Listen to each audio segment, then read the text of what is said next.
नमस्कार। भजन लाल सरकार 11 फरवरी बुधवार को अपना तीसरा बजट पेश करेगी। आज हम भीलवाड़ा वासियों से जानेंगे कि इस बजट में वो सरकार से क्या अपेक्षा रखते हैं। जी सर। भीलवाड़ा शहर की यातायात व्यवस्था बहुत बदहाल है। आए दिन जाम लगता है, जनता को बहुत परेशानी होती है और शहर में अनावश्यक रूप से अतिक्रमण हो रहा है, जिसका कोई समाधान नहीं हो पाया है। सरकार से उम्मीद है कि सड़कें तुरंत खाली कराई जाए ताकि आवागमन की व्यवस्था व्यस्त हो सके। जी, आप बताएँ मुझे। बजट में हम ये चाहते हैं कि भीलवाड़ा में एक तो जिस प्रकार की पानी की व्यवस्था है, निजी कॉलोनियों को पानी नहीं मिल रहा है। लगभग 150 से 200 कॉलोनी आज भी चंबल के पानी से प्यासी है, तो उनके लिए बजट स्वीकृत होना चाहिए इस बजट में। भीलवाड़ा में आए दिन जाम लगता है, रेलवे पटरी से इधर से उधर आने की व्यवस्था नहीं है। अभी डीपीआर तो जारी की ओवरब्रिज की, लेकिन डीपीआर की लिमिटेशन हो और ओवर ब्रिज के लिए जो है बजट इस सरकार इस बजट में देवे, ऐसी मेरी जो है आशा है। और युवाओं के रोजगार के लिए एक स्किल यूनिवर्सिटी, एक टेक्निकल यूनिवर्सिटी भीलवाड़ा में खुले तो युवाओं को रोजगार मिल सकेगा। और आने वाले समय में महिलाओं की सुरक्षा के लिए और महिलाओं को अलग से बीमा देने के लिए भी इस बजट में योजना हो तो वो और भी बेहतर कर पाएगी। और इस सरकार से मेरी ये अपेक्षा है कि जब कांग्रेस की सरकार थी तो हमने खूब आंदोलन किया। आज जिस प्रकार सीवरेज चल रहा है तो इस सीवरेज का भी एक लिमिटेशन होना चाहिए, एक बजट होना चाहिए। और जो जनता से पैसा लिया जा रहा है वो जनता से पैसा इस बजट में सरकार जारी करे और जनता से 1 रुपया नहीं लिया जाना चाहिए स्मार्ट सिटी के नाम पर। ये मेरी मांग।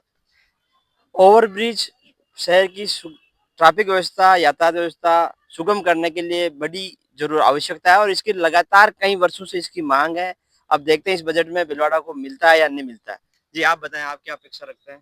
भीलवाड़ा शहर में महात्मा गांधी चिकित्सालय एकमात्र सबसे बड़ा चिकित्सालय के रूप में स्थापित है। यहाँ पर हार्ट और न्यूरो की अभी स्पेशल डॉक्टर कोई भी नहीं है। हमारी सरकार से ये मांग है कि भीलवाड़ा हॉस्पिटल में जो नई विंग बनी है उसमें शीघ्र से शीघ्र हार्ट के और न्यूरो सर्जन नियुक्त की जाए ताकि यहाँ की जनता को महंगे हॉस्पिटल को न भागना पड़े। देखा जाए तो भीलवाड़ा ऑर्थोपेडिक्स में हब बन चुका है, लेकिन अभी भी राजकीय चिकित्सा में, ताकि गरीब और मिडिल क्लास मध्यम वर्ग के लोगों को उसका फायदा मिल सके, सस्ती और निःशुल्क चिकित्सा का लाभ मिल सके, उसके लिए मांग की जा रही है। जी, आप बताएं, आप क्या अपेक्षा रखते हैं? हम हमारी स्कूल की बिल्डिंग है जो भी जर्जर हालत है और हमारे कुछ दिनों पहले राजस्थान में भी कोई अप्रिय घटना हुई थी। इन जर्जर बिल्डिंगों का एक नया नवीनीकरण किया जाए, इसे एक मजबूती प्रदान किया जाए ताकि भविष्य में भी ऐसी कोई घटना न हो और मिडिल क्लास के लिए एक अच्छा प्लान लाया जाए ताकि उनके हाथ मजबूत हो। हमने देखा गया कि हर बजट में अलग अलग तरह के लोग क्लासों के लिए एक अच्छी चीज़ आती है पर मिडिल क्लास बीच में फंस के रह जाता है। उनके लिए एक मजबूत योजना हो ताकि वो भविष्य में उनके बच्चों के लिए और उनकी आने वाली शिक्षा के लिए उन सब तमाम चीज़ों पे मिडिल क्लास को मजबूती हो, उसको कोई दोहराई देखनी नहीं पड़े कि वो मिडिल क्लास के बीच में फंसा हुआ रहता है। उसे इस दुविधा से बाहर निकलने के लिए एक मजबूत बजट मिडिल क्लास के लिए और एक हमारे भवन जो शिक्षा का मंदिर है स्कूल में जर्जर हालत है इसकी हमने देखी और विगत कई दिनों में घटना भी हुई है हमारे सामने, बच्चों ने जान भी गए। उसके लिए एक नव निर्माण के लिए एक मजबूत बजट पेश करो और तुरंत प्रभाव से ये सब चीज़ें लागू हो। जी, आप बताएं। सरकार से मेरी मांग है कि सर्वांगीण विकास के लिए सभी वर्गों को ध्यान में रखते हुए अच्छा सा बजट जारी करे। साथ ही स्वरोजगार और रोजगार के लिए नए नए संसाधन और योजना लाने का प्रयास करें। मैं महिला होने के नाते महिलाओं के लिए बोलूंगी कि महिलाओं की अभी जो गृहस्थी की हालत है वो बहुत ही खराब है। मैं मुख्यमंत्री जी से निवेदन करूंगी कि इस बजट में गैस में, दालों में, अनाज में थोड़ा रियायत दी जाए ताकि महिलाओं का घर का बजट नहीं गड़बड़ाए। दूसरी बात ये कहूंगी कि लड़कियों के लिए सैनिटरी पैड 1 साल से नहीं दिए जा रहे हैं। ये सरकार ध्यान दे कि बच्चों की बहुत स्थिति खराब है इन चीजों को लेकर, मेडिकल सुविधाओं को लेकर। तो महिलाओं के लिए थोड़ी अच्छी रियायत दी जाए इस बजट में, यही उम्मीद करती हूँ। रसोई एक बड़ा विषय है, हमेशा ये विषय पे मांग आती है, लेकिन सरकार से 11 फरवरी को देखने को मिलेगा क्या सोचती है इसके बारे में और क्या करती है। जी, आप बताएं। मैं भी महिलाओं के लिए बोलूँगी कि महिला होने के नाते गृहस्थी से लगा के, शिक्षा से लगा के, मेडिकल फील्ड से लगा के, हर फील्ड में महिलाओं के लिए सर्वांगीण विकास के लिए बजट में ऐसी आवश्यकता है कि महिलाएं अपने आप में ये महसूस कर सके कि हाँ, ये बजट जो है हमारे हित का है। इतना ही कहूँगी मैं। मैं 1989 से स्टाम्प विक्रेता का कार्य कर रहा हूँ। और लगभग 1995 से पोस्ट ऑफिस अल बचत अभिकर्ता का कार्य कर रहा हूँ।